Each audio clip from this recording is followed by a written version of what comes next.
Hey everybody, I had a lot of fun just sketching and playing around yesterday, so I thought we could do the same thing today. Got my pen, got my tablet, got ZBrush, let's do it.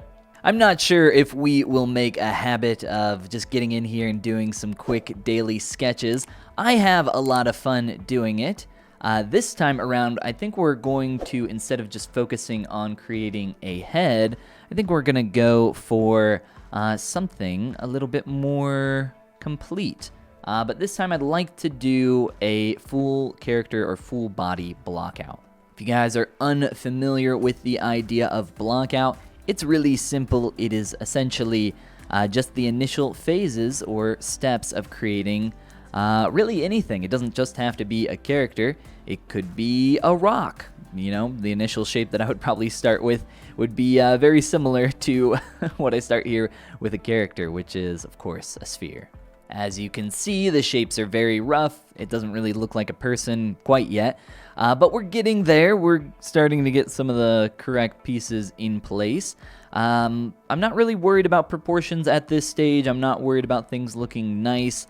I'm more so just trying to get something on the canvas so that I can continue to work from here. So my recommendation for people that are looking to improve, if you're looking for practice, my recommendation would always be to create every single little thing from scratch. And once you get to a point where maybe you feel a little bit more comfortable with certain aspects of the character creation process, that's when you can start using some shortcuts. So for me, I have a brush that I use called an insert body part brush. It essentially just allows me to insert quick hands. I have one for ears, I have one for feet. It's really to just quickly get something on my canvas that I can use as a starting point. But very quickly here, as you can see, with very minimal effort, we've started to create something that's roughly humanoid in shape. Kind of rough around the edges spots, so to speak. But yeah, we're heading there. Look at that badonk. That'll be the focus of this character. It's going to be all about the butt. You guys think I'm joking? But it's all about the butt. Everybody loves to sculpt butts. Really, I'm not sitting here thinking about any of this too hard. I'm just kind of noodling, sketching around, trying to create something. Mainly, I'm just looking for all of my kind of larger plane break areas, like the rib cage. We got a little transitional piece for the stomach into the hips. Very important. A transitional piece up here for the arm. Can thin out these lower legs, start playing with that a little bit more. I think we can go ahead and split this into some different segments now and continue to work on these. So let's do a quick little grouping here. So now I have those all split up, and I can just either Dynamesh these together, which is a way to Boolean different geometry together. One way of many, kind of a quicker way to do it. Or you can kind of keep them separated. Really, it's up to you. Because I don't have a specific direction in mind here, I am more than happy to just combine stuff and make sure my pen's working. But just kind of sketch on my surface and try to find some cool ideas along the way. I am giving myself the freedom to make something ugly. Combine up these arms, try to get some of those major hits in there. These are surface turns or directional changes that we're looking for to attempt to make more appealing shapes for our silhouette. Lots of stuff that I talk about in my course, the Appeal Academy. Check it out, link below. If you're gonna make a big butt for a character, you have to have the rest of the form transitioning into that be large as well. And we simply don't really have that happening too much right now. So I'll knock some of that back. And we will clean up most of this with some quick Z-remeshes. And we'll sit here and wait for those to calculate. Always takes forever. I haven't even really checked the larger proportion here. I've kind of eyeballed it fairly well though, so I'm kind of happy with that. I want to get a little bit of a more distinct shape here for the iliac crest. It's always hard to play with this area. Any connective area that's kind of like blending into another major jointed form, those are always the tough spots. But also, some of the most rewarding if you can do them very well. Our butt is starting to fit with our leg a little bit better now that I've increased the volume there quite a bit. Sometimes I'll put really hard edges in my silhouette like this to indicate a form change that I want to exaggerate. Obviously, it's not going to continue to look like that, quite that hard, but I like that to stick out a little bit more during the block out phase here. I don't really have a super specific idea in mind with this. And by super specific, I mean I really don't know where I'm going with this at all. We will have to figure it out together. Everyone's favorite part, inserting spheres on a chest. Beautiful. Anytime you're inserting anything fatty, weighty, breast, butt, stomach, whatever it might be, it could be anything, it doesn't really matter, but you want to think about gravity quite a bit and think about where the weight of that object is going to kind of settle. So with a breast, or like essentially think of like a water balloon, right? If you were to pinch it and hold it down, it would essentially form into a teardrop. And that's pretty much how you make some big old titties. Might be the first time I've ever said big old titties on my YouTube channel, but it certainly won't be the last. I think I'm going to work more on the big picture here than focus in on just the face or anything like that. That might change. Like I said, I don't have a specific direction in mind here. More of just sketching than anything else, but we will see what we do here. So I'm just getting some of the larger plane changes in place, and then after that, maybe we can return to this later. Faces are probably one of my favorite things to sculpt. I think they're just very visually interesting and very, very difficult to do well. I like the challenge, and I like when you can succeed on something so difficult. Something that, someone that doesn't even draw or sculpt or do anything artistically, they can, notice when something is immediately incorrect or off. They might not know why, but even somebody untrained can tell when things are wrong.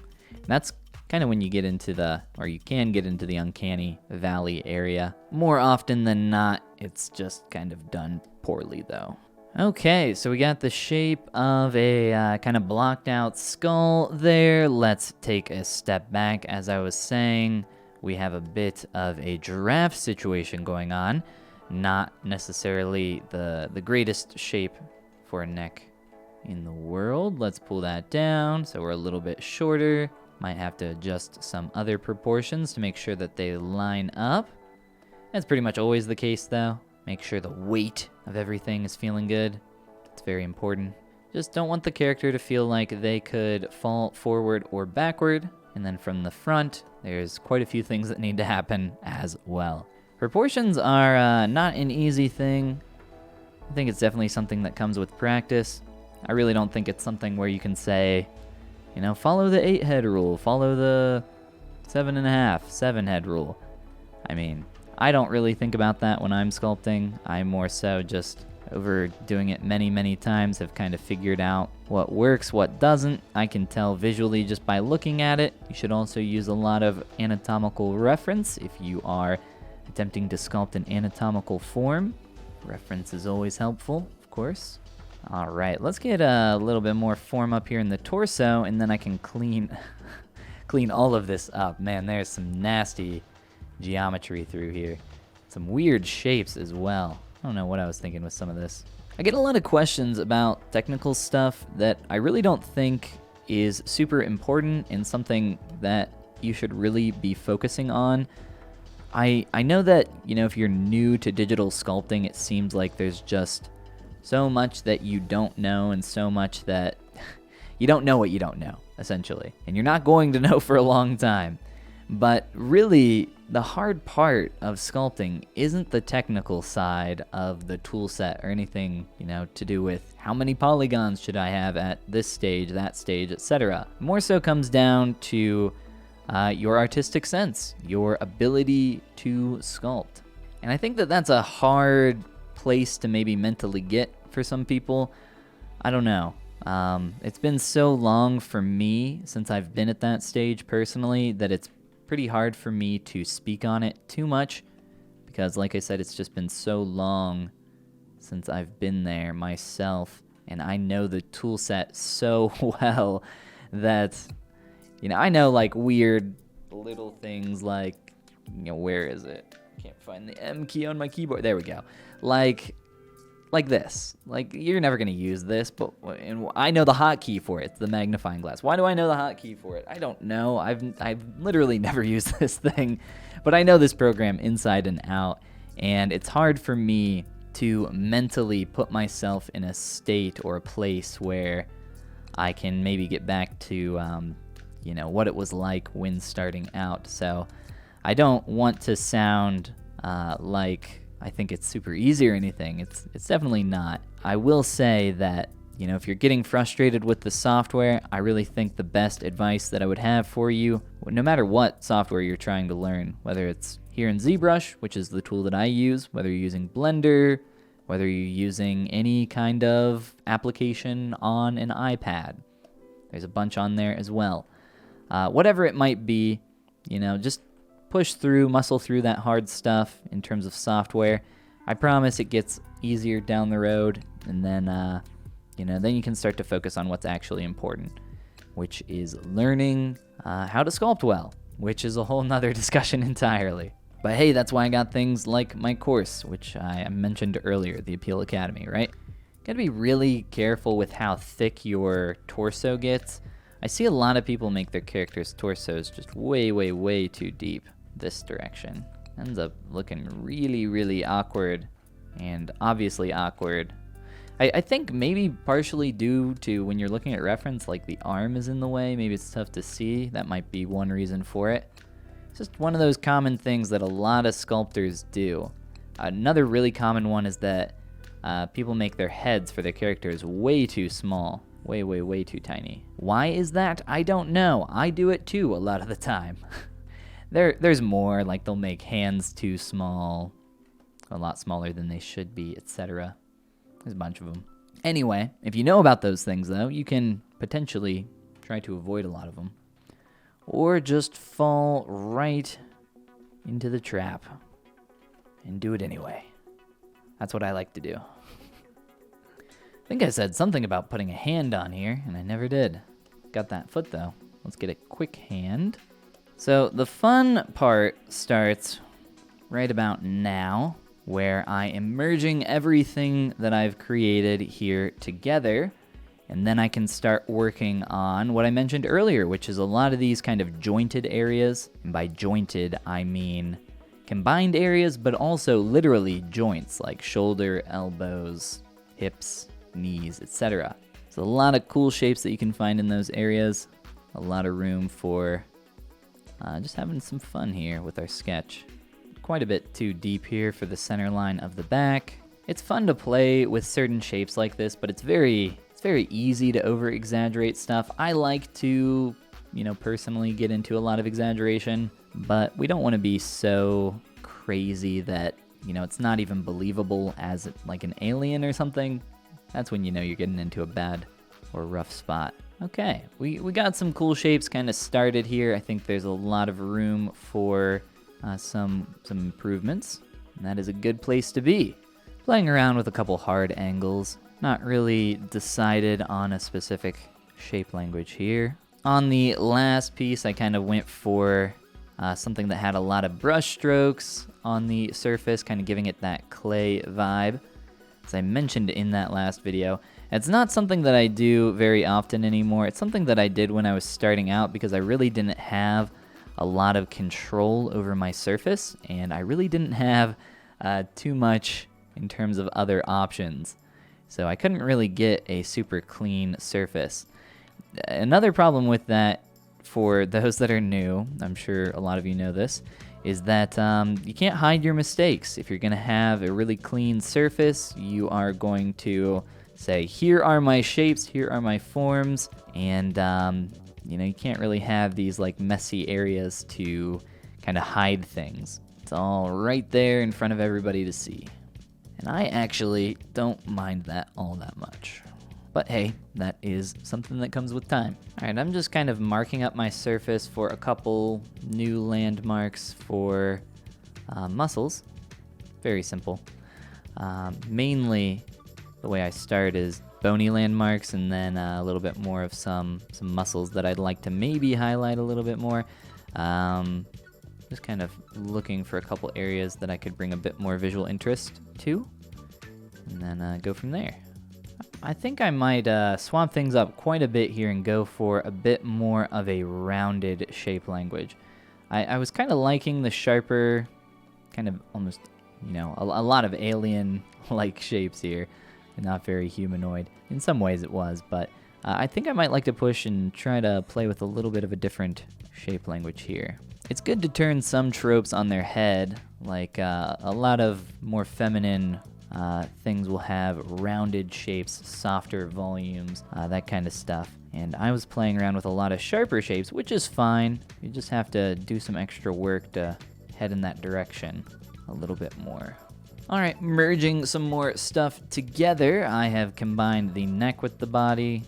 Now for our teardrop breast shape as well. Just a couple brush strokes will blend any shape nice and neatly. And we need to blend that into the actual torso there a little bit better as well. We can't have YouTube blocking our video everywhere, so I don't want to get my channel deleted necessarily.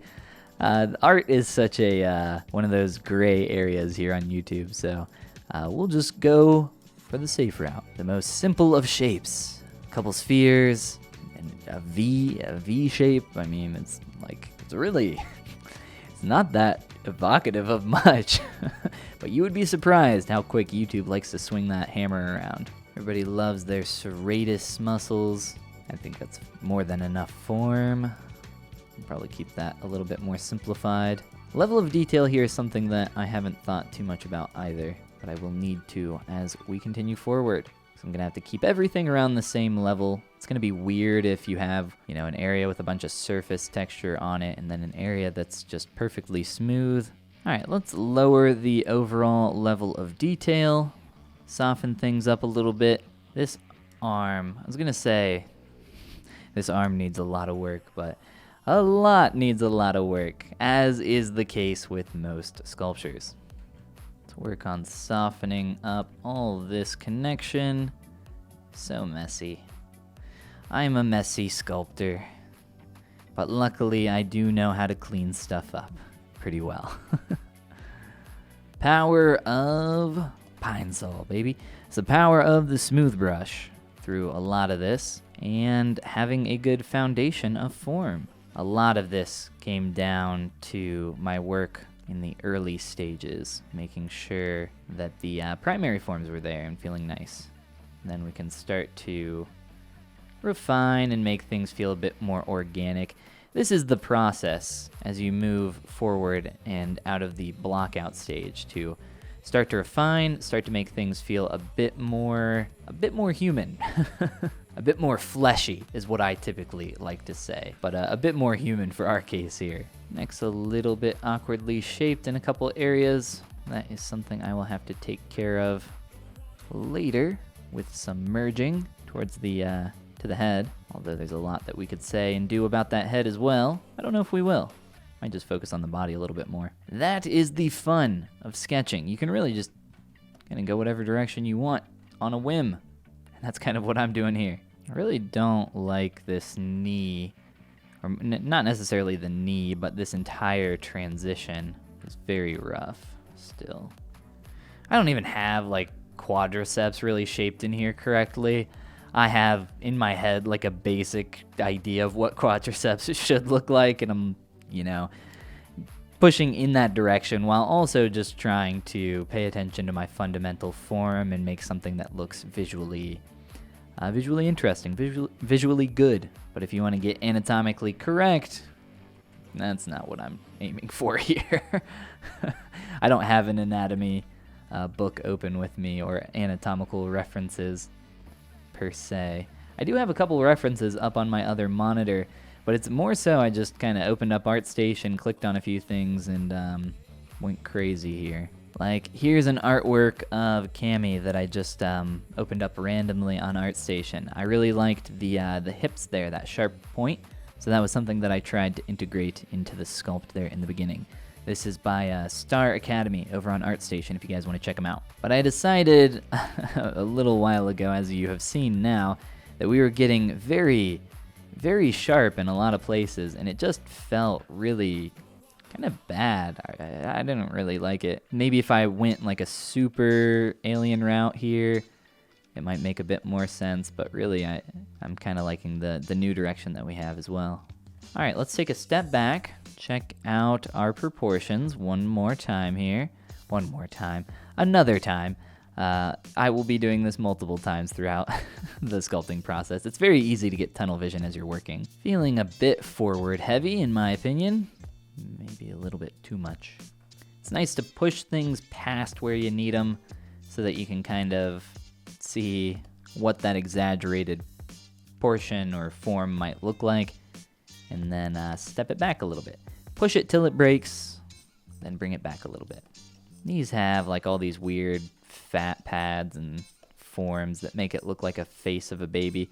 If you've never seen that illustration, I'll put it up on screen now. I don't even remember what it looks like specifically, but I know what a decent knee can look like.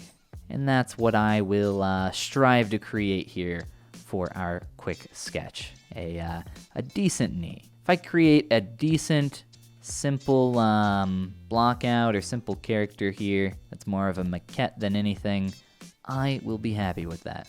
Got your good old bicep femoris. Whoa, that was very large. It's the bicep of your femur, essentially. Bicep femoris. Makes sense. I should also mention that I don't know a ton of anatomical knowledge. I don't really know a ton about anatomy at all, I would say, and professionally. But I can make something that is believable enough while also looking visually nice. And that's from my head, right? Like, most of this is just from my head, from things that I've done a lot. I know what things should look like for a lot of different areas, but if you want things to be correct, definitely grab your reference, take your time with it. For a sketch though, I am fine with things looking decent. Or close enough, maybe. Not an anatomy study, although it has been a while since I've done a good amount of anatomy study. So maybe that could be an upcoming video. Maybe some hands or feet. Hands are always a pain. Feet are kind of in the same category, but it's something that I need to practice more.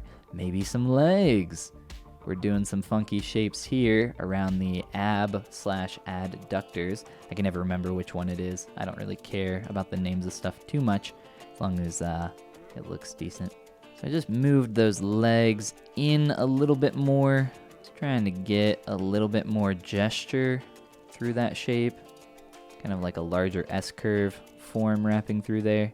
The arms definitely need that. I'm trying to keep those arms fairly relaxed. I'm trying to keep the whole figure in a relaxed position. It can feel really awkward when you're working on a character in a neutral pose. No matter what you do, things will just look weird or feel really awkward. And some of that can be attributed to poor sculpting, right? But a lot of the time, that neutral pose, which is what we have right here, anytime you have a character in an A or a T pose, that can feel really awkward for your character as well. Add a lot of awkwardness, I should say. Just blending a couple areas a little bit more. More alluding to shapes than actually putting them in very strongly. One thing I hate sculpting is belly buttons. Belly buttons are the hardest thing in the world to sculpt. I'm not even kidding. I think our proportions are off a little bit, so I'm gonna end up putting the belly button in the wrong area. The wrist will be typically in line, roughly the crotch area. Everybody's different. A lot of these rules exist as, and I say rules, but they're more like guidelines, right? To quote, I think it's from Pirates of the Caribbean. But they're not supposed to be hard set rules. They're supposed to be tools in your arsenal that you can use to help you with certain aspects of your artwork. Okay, we're gonna find the elbow, go a little bit lower, and that's where our umbilical cord thing, what are these called? Belly buttons. I knew bicep femoris, but I forgot the word belly button. I'm a very professional sculptor. I'm looking at a scan right now to figure out what a freaking belly button looks like, because I have no idea. See, now I'm gonna start making something a little bit more anatomically accurate here because of reference. Scans are great reference tools, by the way. Make sure you get them in black and white, no texture or anything, so you can actually see the form. I'm getting bored of working on this belly button. This is probably why I don't like sculpting belly buttons. I feel like it's to get the shape correct, because they have a fairly complex thing going on here to some extent. It just takes too much time for something that's never going to be looked at. Much like hands. Hands take way too long. Hands are way too much work, and they're only looked at if you have something drastically incorrect. That's not quite true. But still, hands are a pain in the butt. This will be my next anatomy study, guys. Belly buttons. Does like a little bit of that down there as well. We'll just soften that, maybe push it up and in. Yeah, sure, looks like a belly button. Close enough, right? All right, don't judge me. I don't want to see any comments about my bad belly button. Clavicles are also really tough. I always have to think right before I say the word clavicle, and I didn't think this time because I'm a little bit concentrated. But I always, in my head at least, before I say it, mix up clavicle and scapula. I got it right this time, but I don't always get it right. See, like that looks, roughly correct. It's not correct. I'm not even looking at the scan, which I should be. Let's see. Let's look and see what clavicles actually. Way too low. Oh, and yeah, there's quite a bit of a pronouncement. Quite a bit wider. A little bit more of a dip in here. A little bit more volume there. Who wants to use reference anyway? Come on. That's no fun. So I know they go back like so, and then the delt slaps on there. Kind of wraps around the head of your clavicle. See, I paused for half a second. I had to think before I said clavicle. But it wraps onto the head there. This also isn't correct, the way the scapula's going in there. That's okay. You get a lot of those kind of effects in the human form. This kind of hit your microphone type of form. This kind of like slotting in type effect. It's like a key, kind of. Any of the jointed areas. Could maybe look at that if we go back down to the knee. Everyone's favorite muscle in the world to say, the sternocleidomastoid, whatever it's called. I don't even know if I said it correctly. Everybody loves this dangum thing. I couldn't tell you why. I think it's mainly just because it's fun to say. Oftentimes this gets way too overpronounced and looks terrible. I am trying to keep it a bit more subtle here. One day I'll do a real anatomy study. Now that I got a scan open, it's starting to turn into one, and I can't have that happen because then everybody's just gonna point out my horrible sculpting. Close enough. All right. I am closing this scan, and we are just gonna look at the front page of ArtStation, see if we can find any cool shapes to maybe bring into this face. We also want to get some of that rounded shape language into this thing as well. I undid on my ears. I went back to a more rounded ear. I don't know if the ears are the correct scale or not. We can check on that real fast. If anything, they're maybe a bit too large. All right, normally I wouldn't do a lot of soft shapes initially like this because it's very hard to figure out where things go when you have a lot of soft round shapes, but hey, we're gonna try it out and see what happens. Somebody play the X-Files music for me, because this thing is starting to head in that direction. Okay, I doubt I'll go into really any detail with this face or define it too much because we've already done a lot of work here on the body to get that to a semi-finished state. What if we did more of like an anime style nose? Just like a point. If you guys don't know, anime characters, Get that mouth over here on the side of the face. That's where it belongs. I don't know if you guys have seen that meme. You know, an anime head is pretty much an alien head, if you look at it close enough. Conspiracy? The ultimate secret. Just sculpt your eyes closed. Just some closed lids with a quick pinch. And then you don't have to actually make any eyes. The ultimate technique. The ultimate sculpting hack that I just came up with. All right, we need some nice little gremlin eyebrows on here. There we go. We've kind of made placeholders for our mouth and nose. We could start actually making a real nose and a real mouth.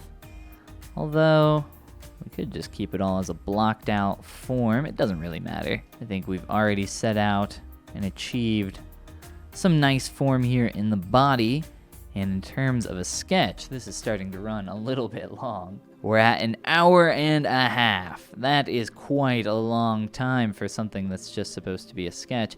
Although there's no hard limit on how long you can or should spend on a sketch. A sketch can very easily turn into something quite nice. That didn't happen here, but I'm going to simplify some of this form in the head and then send this off to be rendered. So very quickly, I will just block out some of these plane changes that indicate some of the larger forms. Erase the mouth. We're more so just creating, you know, what would you call it? Like a mannequin.